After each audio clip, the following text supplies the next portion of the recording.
বন্ধুরা, আজ আমি চলে এসেছি বোঁদের রেসিপি নিয়ে। আজ বানাবো ঝরঝরে বোঁদে। বোঁদে বানানোর জন্য প্রথমেই 200 গ্রাম বেসন খুব ভালোভাবে চেলে একটা পাত্রে নিয়ে নেব।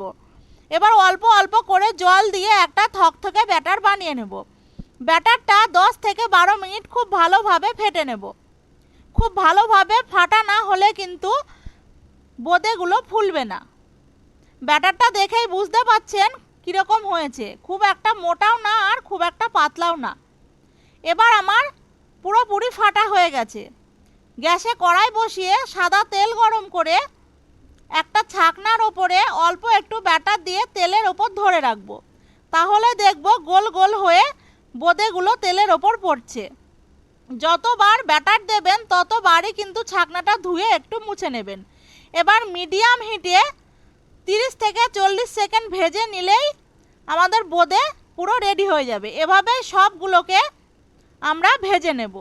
বোঁদে পুরোপুরি ভাজা হয়ে গেছে। এবার রসটা বানিয়ে নেব। 1 কাপ চিনি দিয়ে দেব আর 1 কাপ জল দিয়ে দেব। আমি এখানে 200 গ্রাম চিনি ব্যবহার করেছি। রসটা খুব ভালোভাবে ফুটে গেলে ভেজে রাখা বোঁদেগুলো দিয়ে 2 মিনিট ঢাকা দিয়ে রেখে দেব। গ্যাসের ফ্লেমটা কিন্তু তখন হাই থাকবে।